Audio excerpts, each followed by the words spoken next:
Right, so today I'm going to be talking about a new Blu-ray release of The Hunter from 1980 starring Steve McQueen. But before I do, let's look at the film itself. He's not as fast as he used to be.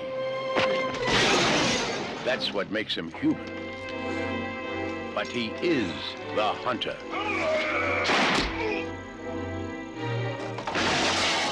And that's what makes him dangerous. So as I say, this is a film that came out in 1980. Now, Steve McQueen had done a lot of movies up till this point. This was the last one he did, as I say. And he's had quite a career making Western movies and also the television series Wanted Dead or Alive, where he played a bounty hunter in that. So this was kind of like a modern day, for the time anyway, 1980, a modern day equivalent of that.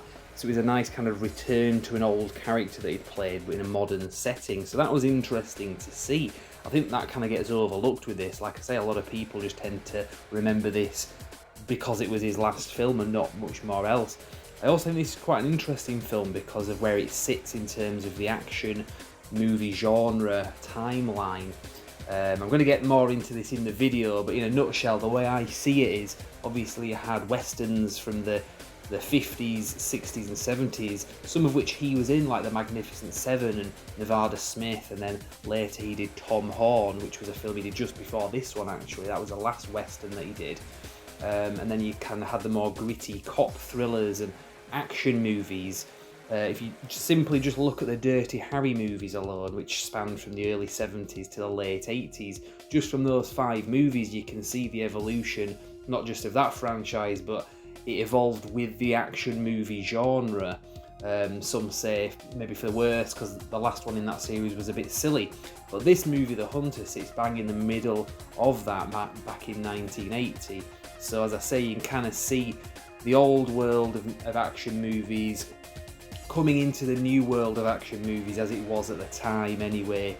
Obviously, you can take this conversation even further going forward and start talking about people like Keanu Reeves and Nicolas Cage and all these other actors that kind of evolved with the action movie genre. But this is Steve McQueen.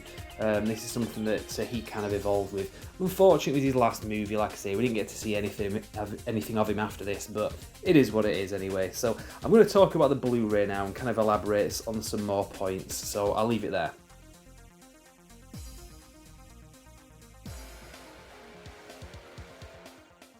Very quick 10-second promo and affiliated link for you with a discount code Tactical Soap. We've got Maverick, Bond and Durden.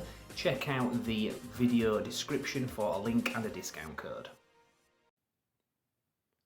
Hello and welcome to Brand X Reviews. Today I'm going to be doing a video. I haven't actually done any videos on Steve McQueen in a long time. I started doing a series about 8 years ago, to be honest. I did about 5 of these and then I kind of stopped. So I think maybe I could add this to that list, I suppose. But anyway, point is, this is a Blu-ray film that got released quite recently, and this is one of Steve McQueen's fairly underrated ones.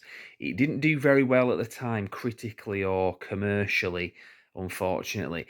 And I mean, really sadly, this film is mostly remembered being because it was the last film that he did before he died. It was very shortly before he died. This came out in 1980. He passed away in the November of that year at the age of 50. And I do actually like this film, it has to be said, for what it is. I wouldn't say it's one of his best. I mean, a lot of his films, because I was going through IMDb and I've rated a lot of his films on there, a lot of his films I've genuinely rated as 10 out of 10 because he did that many good ones. This, unfortunately, isn't one of them. I would probably give this a 7 or a very generous 8, maybe.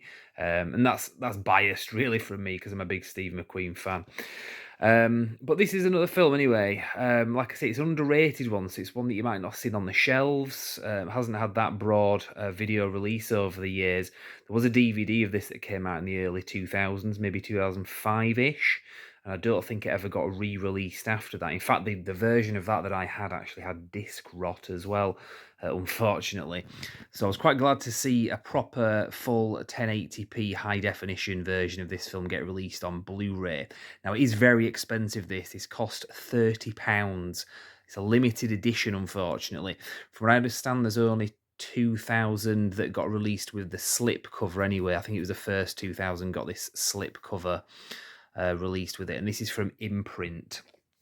I think they're even given individual numbers as well. If there's 2,000 that were released, this one's one of the later ones, so maybe it was a different slipcase that the first 2,000 got, I don't know. But I'm happy with this anyway. So this is, like I say, the slipcover. I'll just see if I can take this out. So the film itself is based on a real-life character called Ralph Thorson, who was kind of like a real-life bounty hunter. And if you followed a lot of Steve McQueen's films, well, particularly in I think it was the late 50s, early 60s, he did this TV series where he played a character called Josh Randall called Wanted, Dead or Alive. A very good TV series. That was before he kind of blew up in a film career that he had. And this is kind of a callback to that. It's kind of like a modern day version of that. I say modern day, it was 1980, so for the time it was a modern day one. It's an interesting film to watch, to be honest, because I mean, it's not the only film that did this, but it was one of those that kind of came between that era of obviously 50s and 60s. You had the Western movies. Into the 70s, you got more sort of gritty cop films. So Clint Eastwood, who did Westerns in the 50s and 60s, went on to do the gritty cop films like Dirty Harry into the 70s and through the 80s. And then obviously in the 80s, that's when you kind of got the action movies with Schwarzenegger and Stallone and all that stuff, and it all kind of kicked off in the 80s especially. This one was just before that time. So you can kind of see that this movie genre in general was kind of in between two kind of eras, and this movie kind of fits quite nicely in that era. There's a few films like that you can watch like 48 hours. I mean, obviously that's a buddy cop one, but you can kind of see like the 70s movies kind of evolving into the action movies we saw in the 80s. And if that interests you, this film, like I say, historically speaking, could really be something to watch just from that point of view. Like I say, it's not the best one. It does drag in some bits, and there's a bit of cheesiness to it as well. The ending of the movie is quite good as well. There's a couple. Well, it's kind of like a double showdown at the end. I won't give too much away if you haven't seen it, but like I say, if you like Steve McQueen, he was on form in this. I mean, given his age and his illness at the time, especially, it's very impressive. It's very sad to see as well because he's playing kind of an aging character, and you do kind of realise that he was in pain when he was making this as well because he'd been struggling for quite some time. So I've seen this film many times. Like I say, I'm more of a fan of this because I'm just a hardcore Steve McQueen fan. I paid £30 for this. A lot of people kind of slate this movie and say it's only famous because, like I say, it was the last movie that he ever did. And there might be some merit to that, to be honest. But like I say, it's difficult for me to say without being biased. So obviously, I've shown you some of the artwork here. The extra features that you get on the thing, you get the movie in very good quality. It has to be said. The grain is kind of toned down quite a bit, and it's a very nice picture. It's not too washed out. You get this Steve McQueen Man on the Edge documentary that was made in the 80s. I actually did a video on that documentary many years ago on this channel. I'll create a playlist for the channel with those videos on there, so you might be able to watch that on there. The actual documentary itself is on YouTube, to be honest, so you could just watch that.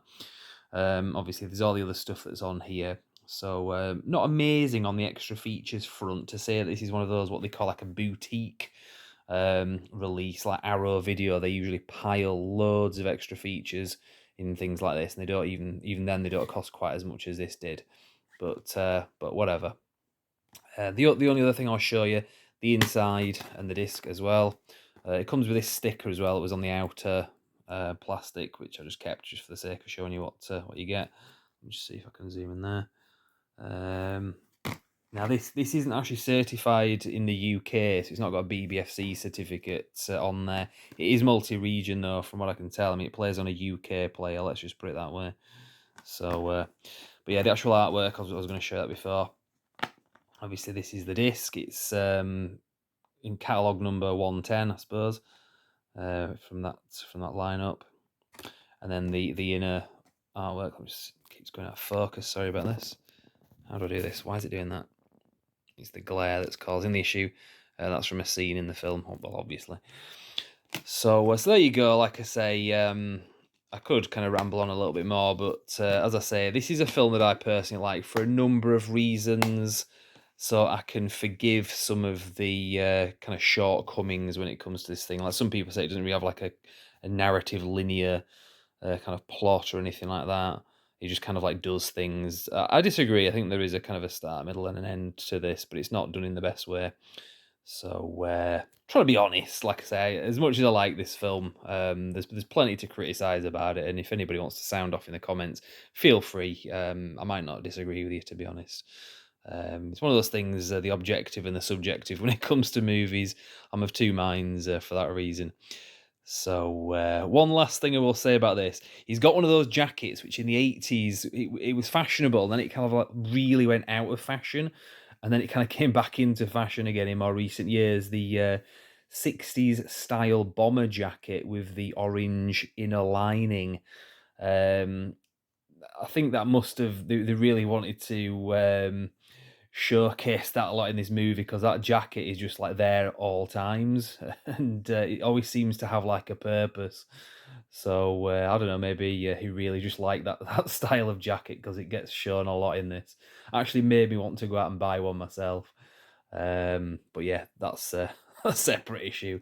Anyway, I will leave it there. Obviously, Steve McQueen is awesome. I'd love to do some more videos talking about his movies because I did a few back in the day, back in like 2013, 2014, I think, and just kind of rambled on a bit. And yeah, it's like I said, I've seen all of his movies. I'm hardcore Steve McQueen fan myself, so I could ramble on all day, but I won't. I will leave it there. So if you like this video, you can like and subscribe to the channel. Obviously, I did a bit of an intro with an advertisement for Tactical Soap. If you want to check that out, there is a link and a discount code in the video description. But for now, I will leave it there and say thank you very much for watching.